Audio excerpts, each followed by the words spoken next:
सच्चिदानंद रूपाय विश्वोत्पत्त्यादि Hathaway तापत्रय विनाशाय श्री कृष्णाय वयं नुमः। चैतन्यं शाश्वतं शान्तं व्योमातीतं निरञ्जनं नादबिन्दुकलातीतं तस्मै श्री गुरुवे नमः। सर्वरूपमयी देवी सर्वं देवीमयं जगत् अतोऽहं विश्वरूपां तां नमामि परमेश्वरीं। कल हम लोगों ने सुना था समाधि निरूपण। समाधि का मुख्य बात कि वाणी को मन में लय करें। योगस्य प्रथमम द्वारम वांग निरोधो। मन को बुद्धि में लय करे, बुद्धि को बुद्धि के साक्षी आत्मा में लय करे और बुद्धि साक्षी माने कूटस्थ को निर्विकल्प पूर्ण ब्रह्म में लय करके परम समाधि का अनुभव करे, परम शांति का अनुभव करे। और क्या क्या समझे कि शुद्ध चेतन आत्मा और बुद्धि का जब संयोग होता है, जब कभी, तभी अहंग की उत्पत्ति होती है। वो अहंग ही मन से, प्राण से, देह आदि उपाधियों से मिलकर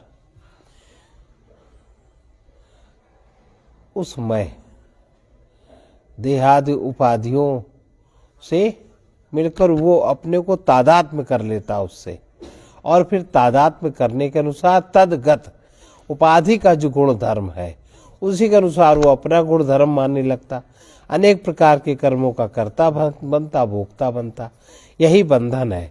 तो ये देह, प्राण, इंद्रिय, मन और बुद्धि, इन उपाधियों में से जिसके साथ योगी की चित्त वृत्ति का संयोग होता है। चित्त वृत्ति का संयोग नहीं होता तो कोई बात नहीं। चित्त वृत्ति माने वही चैतन्याभास। चित्त वृत्ति का संयोग होता है, योगी को उस भाव की प्राप्ति होती है। इसलिए जब वो योगी मुनि का चित्त सभी उपाधियों से जब निवृत्त हो जाता है तो उसको पूर्ण उपरति का आनंद स्पष्ट रूप से प्रतीत होने लगता है, जिससे कि उसके चित्त में सच्चिदानंद अनुभव की बाढ़ हो जाती। और इससे बड़ा कोई सुख न प्रकृति में, न सत्य में, न भक्ति में कहीं नहीं। इसलिए योगी का चित्त स्वतः ही विरक्त हो जाता है। उसे फिर विरक्ति के लिए अन्य साधन की आवश्यकता नहीं। आगे है वैराग्य निरूपण। वैराग्य कैसे होता है, वैराग्य किसे कहते हैं? हम लोग जिसको वैराग्य मानते हैं वो तो सब वो वैराग नहीं है। वो तो कुछ क्रियाएं हैं, प्रतीकात्मक कुछ क्रिया। जैसे शिवलिंग लगा लिया, कहा कि ये शिव का प्रतीक है। अब तत्व की दृष्टि से कहा एक पत्थर जड़ पदार्थ और कहा वो शुद्ध चैतन्य, कोई मेल नहीं। लेकिन एक उपाधि है, एक प्रतीक है। प्रतीक को प्रतीक की तरह ही समझे तो लाभ है। अगर प्रतीक को आपने दूसरे हिसाब से समझा तो फिर उतना लाभ नहीं है। घर बार छोड़ दिया कहीं हमको बिल्कुल बराग उनका ही है, मेरे इतने मकान है, इसके बाद तो घर कौन सा राग वाला? भाई घर में क्या है? तो ये यही है। ये कोई वैराग्य नहीं है, तो पलायनवादिता है, तो मन की कमजोरी है।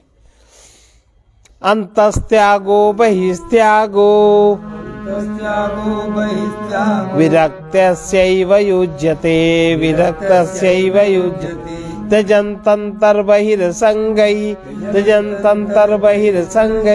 विरक्तस्तु मुमुक्षया विरक्तस्तु।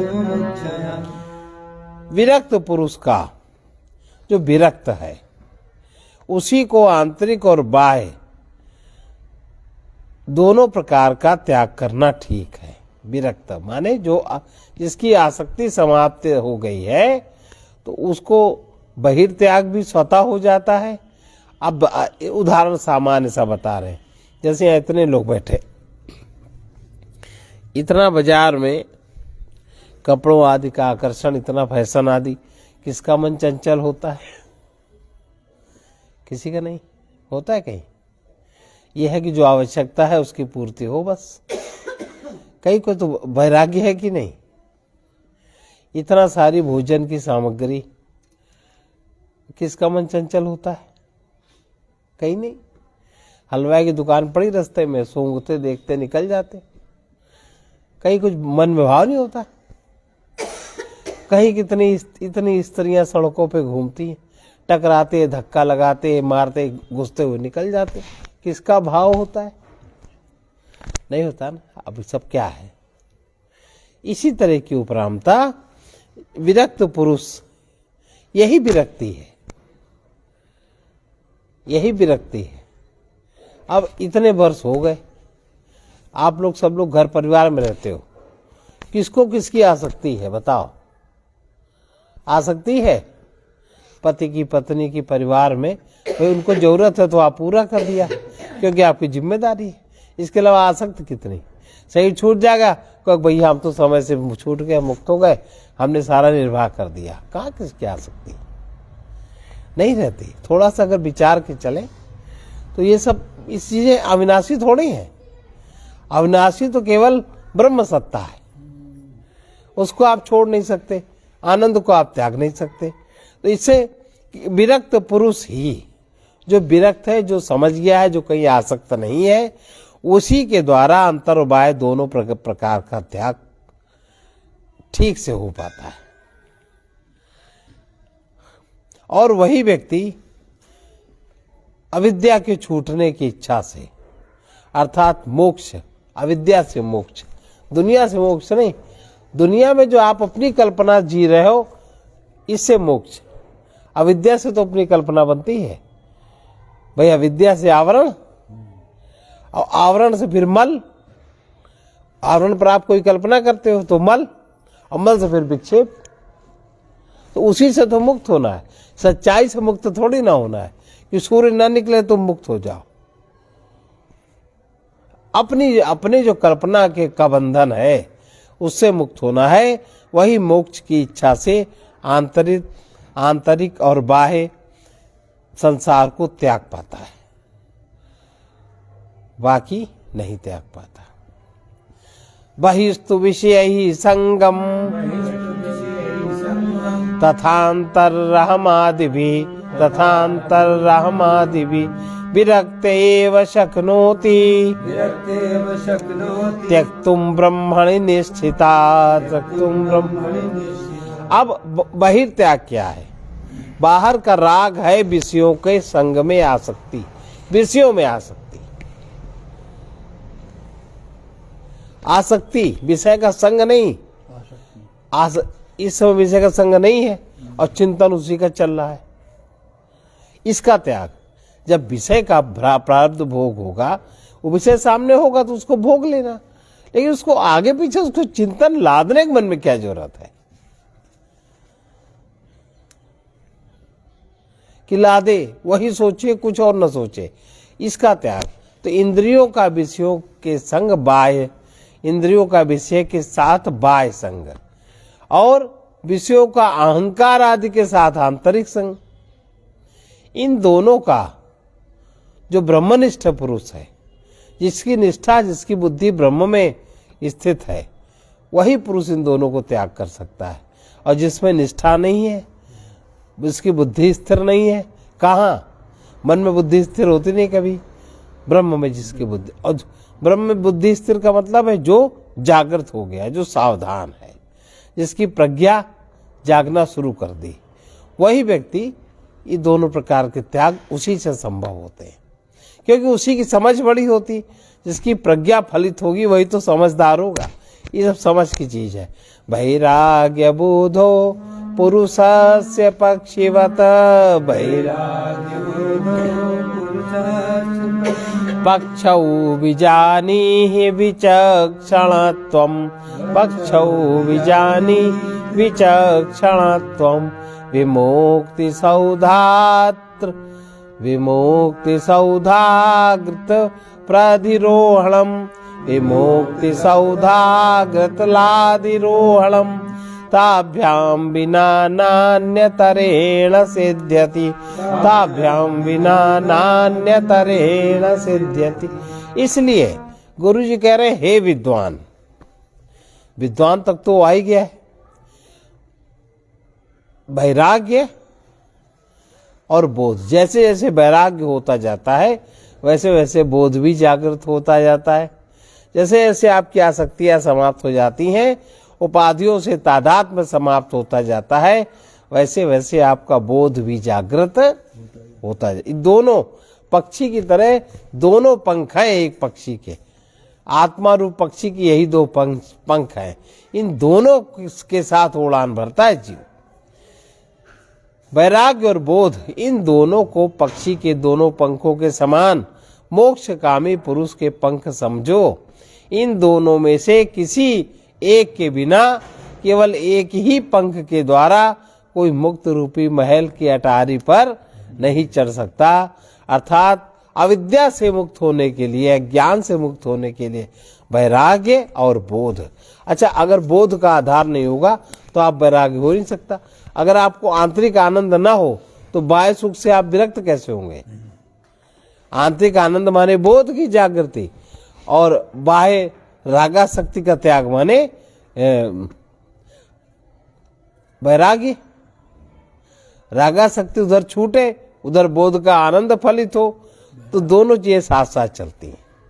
अगर बोध का आनंद न मिला जिसको, वो बीमार हो जाता है। ये जो त्यागी साधु सब बीमार होते हैं ना, ये सब बीमार हो जाते हैं, ये बीमार है। अत्यंत वैराग्यवतः समाधि, अत्यंत वैराग्यवतः समाधि, समाहितस्यैव दृढ़ प्रबोधा, समाधितस्यैव दृढ़ प्रबोध तत्त्वस्य हि बंध मुक्ति, प्रबोध तत्त्वस्य हि बंध मुक्ति, मुक्तात्मनो नित्य सुखानुभूति, मुक्तात्मनो नित्य सुखानुभूति। अत्यंत वैराग्य जब होता है, अत्यंत माने पूरा, जब आसक्ति जब कहीं नहीं होती, तभी समाधि का लाभ होता है प्राणी को। और समाधिस्थ पुरुष को ही उसी का बोध दृढ़ होता है। अगर कोई समाहित नहीं है किसी की चित्तवृत्ति, तो वो बोध में वो हिल जाएगा। समाधिस्थ का ही बोध दृढ़ होता है, और जो सुदृढ़ बोधवान व्यक्ति है उसी का संसार बंधन छूटता है। और जो संसार बंधन से छूट गया है वही नित्यानंद रस का निरंतर अनुभव करता, वही रसिक होता है ब्रह्म रस का, इसके नीचे नहीं। अत्यंत वैराग्यवान को समाधि लाभ होता है, और समाधिस्थ पुरुष को दृढ़ बोध जागृत होता है। सुदृढ़ बोधवान का ही संसार बंधन छूट जाता है, और जो संसार बंधन से छूट गया वही नित्यानंद रस का रसिक निरंतर आनंद में रहता है। वैराग्यान्न परम सुखस्य, जनकं पश्यामि वश्यात्मनः, वश्यात्म तच्छेत शुत आत्मबोध सहितम, तच्छेत शुत तरात्मबोध सहितम, स्वराज्य साम्राज्य दुख, स्वराज्य साम्राज्य, एतद्वारम् असरजस् मुक्तिः, एतद्वारम् अजसद् मुक्तिः, युवतेर्यस्मात् तत्त्वस्मात् परम्, युवते यस्मात् परम्, सर्वत्र स्पृहा सदात्मनि, स्पृहा सदात्मनि, सदा प्रज्ञां कुरु श्रेयसे, सदा प्रज्ञां कुरु। वैराग्य किसको होता है? जो जितेंद्री है। जितेंद्री माने इंद्रियां, जिसका मन इंद्रियां अपने वश में नहीं कर पाए, जो इंद्रियों के वश नहीं है। इंद्री ने कहा ऐसा करो, मुंह ने कहा बोलो तो बोला, मुंह ने कहा, जीभ ने कहा स्वाद चाहिए, फटाफट लग गए। जिसके जीवन में विचार प्रधान है, आज खाने का बड़ा मन है, अब आप उसके अधीन हो गए। अब उसके लिए आप प्रयत्न कर रहे हो। ये सब चीजें प्रारब्ध पर छोड़ना चाहिए, प्रयत्न पर ये सब चीजें होनी चाहिए। तो जितेंद्रीय पुरुष जो हो जाता है उसी को वैराग्य सुखदायक है। और वो कहता है मुझे वैराग्य के अलावा और कुछ उन्नतशील नहीं लगता। और वो यदि कहीं जितेंद्रीय पुरुष को वैराग्य हो और वो आत्मज्ञान सहित हो, उसको इस बात का ज्ञान हो आत्मा क्या अनात्मा, भाई हम क्यों जितेंद्रीय हो रहे हैं, हमें अनात्म सुख नहीं चाहिए, हमें तो अंतर आनंद चाहिए, उसको अगर ये आत्मज्ञान हो तब तो फिर स्वर्ग के सारे स्वर्गों के सुख भी न्यून है, वो भी सुख साम्राज्य देने वाला नहीं हो सकता। यह मुक्त रूपी कामिनी का निरंतर खुला हुआ द्वार है, वैराग्य और बोध। और वैराग्य कब होगा? जब इंद्रिय आसक्ति नहीं होगी, और जब वैराग्य होगा तब बोध होगा, और अगर इसके साथ आत्मज्ञान भी हो गया तो वही स्वर्ग का साम्राज्य सुख से भी बढ़कर है। तो मुक्त रूपी जो कामनी है वही उसका खुला हुआ द्वार है। इसलिए हे वत्स, तुम अपने कल्याण के लिए सब ओर से इच्छा रहित हो जाओ। इच्छा माने कुछ चाहो ही नहीं, अचाह अप्रयत्न। अचाह हो जाओगे तो अप्रयत्न हो जाओगे। सदा सच्चिदानंद ब्रह्म में ही अपनी बुद्धि को स्थिर करो और अचाह हो जाओ, इच्छा रहित हो जाओ, कुछ चाहो ही नहीं। आशाम छिंद विशोपमेशु विषयैर वैश्वैव मृत्यो सति विषये वैश्वैव मृत्यो सति त्यक्त्वा जाति कुलाश्रम एष्वभिर्मति मुच्चाति दूरात् क्रिया एषभुमति मुञ्चादि दूरात् क्रिया देहादावसति त्याज्यधिषणाम् प्रज्ञां कुरुषात्मनि त्वं द्रष्टास्य मलोऽसि निर्द्वय परम् ब्रह्मासि यत वस्तुतः ब्रह्मासि यति। विष के समान विषम विषयों की आशा को छोड़ दो। विषय सारे विषम है, सम नहीं है, चित्त को विषमता में डाल देते हैं। और स्वरूप विस्मृति, अपने आप को भूलना ही मृत्यु का मार्ग है। इस मार्ग से लौट आओ, स्वयं के स्मरण में सजग रहो तथा जाति कुल और आश्रम आदि का अभिमान इसको नर करो। व्यर्थ में इसके अभिमान में अपने कर्म से उपराम मत हो, इनको दूर से ही नमस्कार करो। देह आदि सत पदार्थों में आत्मबुद्धि को छोड़ दो और आत्मा में अहम बुद्धि करो, क्योंकि तुम तो वास्तव में इन सबके दृष्टा और मल तथा द्वैत से रहित पर ब्रह्म हो। वही हो तुम। विषय विष के समान विषय विषयों की आशा को छोड़ दो सबसे पहला, क्योंकि वह स्वरूप विस्मृति रूप मृत्यु का मार्ग है, उसमें स्वरूप का विस्मरण हो जाता है। जाति कुल आश्रम आदि का देहाभिमान छोड़कर दूर से ही इस तरह के कर्मों, सकाम कर्मों को नमस्कार करो। देह आदि सत पदार्थों में आत्मबुद्धि न रहने दो और आत्मा में ही अहंग बुद्धि करो, क्योंकि तुम तो वास्तव में इन सबके दृष्टा मल और द्वैत से रहित जो पर ब्रह्म है वही तुम हो। अब अगला है ध्यान विधि। सुनने है ध्यान विधि, कल सुनना है। छोटा तो नहीं है, बड़ा है, कल सुनने।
ऐ मन तुम गाओ गान यही श्री हरि शरणम, श्री हरि शरणम। ऐ मन तुम गाओ गान यही श्री हरि शरणम, श्री हरि शरणम। दिखता है भाव महान यही श्री हरि शरण, श्री हरि शरणम। दिखता है भाव महान यही श्री हरि शरणम, श्री हरि शरणम। चाहे जितना सुख दुख होवे, चाहे तू कभी न सत्य विमुख होवे, तू कभी न सत्य विमुख होवे। निकले अंतर से तान यही, निकले अंतर से तान यही। श्री हरि शरणम, श्री हरि शरणम, श्री हरि शरणम, शरणम। दिखता है भाव महान यही श्री हरि है भाव महान यही। श्री हरि शरणम, श्री हरि शरणम, श्री हरि शरणम, श्री हरि शरणम। रहना घर में हो या वन में, रहना घर में हो या वन में। चिंता न रहे कोई मन में, चिंता न रहे कोई मन में। है सहज सुलभ शुभ ज्ञान यही, है सहज सुलभ शुभ ज्ञान यही। श्री हरि शरणम, श्री हरि शरणम, श्री हरि शरणम, श्री हरि शरणम। निकले अंतर से तान यही श्री तान यही। श्री हरि शरणम, श्री हरि शरणम, श्री हरि शरणम, श्री हरि शरणम। सुख साम्राज्य पाए तो क्या, सुख साम्राज्य पाए तो क्या। या सर्वस खो जाए तो क्या, या सर्वस खो जाए तो क्या। भक्तों को तो अभिमान यही, अभिमान यही। श्री हरि शरणम, श्री हरि शरणम, श्री हरि शरणम, श्री हरि शरणम। फल ये ही मानव जीवन का, फल ये ही मानव जीवन का। संबंध छोड़ वैभव धन का, संबंध छोड़ वैभव धन का।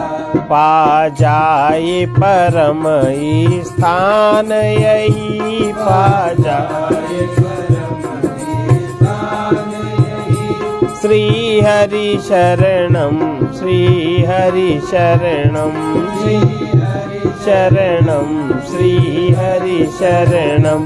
भक्तों को तो अभिमान यही, भक्तों को तो अभिमान यही। श्री हरि शरणम, श्री हरि शरणम, श्री हरि शरणम, श्री हरि शरणम। मिलती इससे सुचि सदगति है, मिलती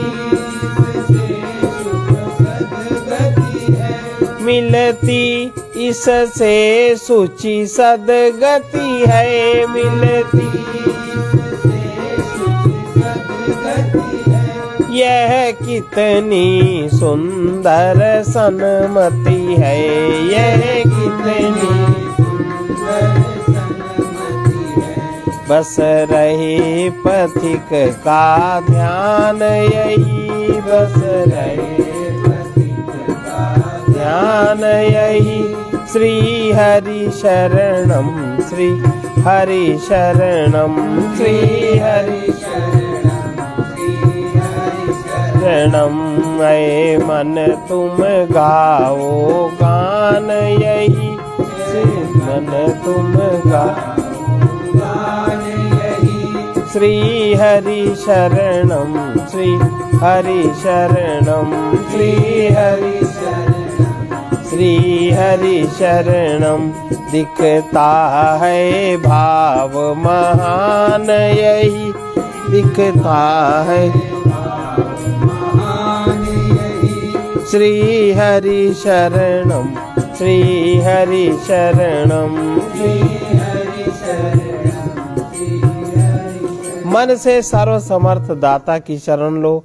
बुद्धि दृष्टि से अनुभव करो कि जिसका आश्रय कभी छूटता नहीं वही परमात्मा है, वो निरंतर मिला ही रहता है।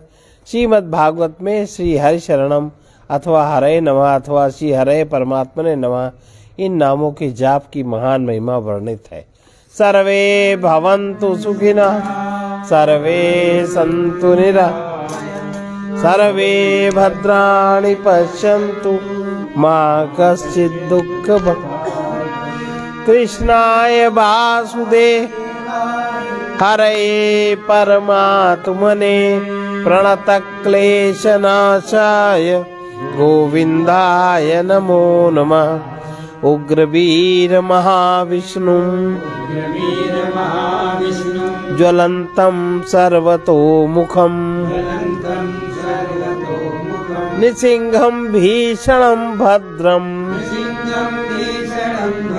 मृत्योर्नमाम्यहम्। ॐ ह्रौं जूं सः ॐ भूर्भुवः स्वः ॐ त्र्यंबकं यजामहे सुगंधिं पुष्टिवर्धनम्। उर्वारुकमिव बन्धनात् मृत्योर्मुक्षीयमामृतात्। ॐ स्वः ॐ भुवः भुः ॐ सः जूं ह्रौं गों।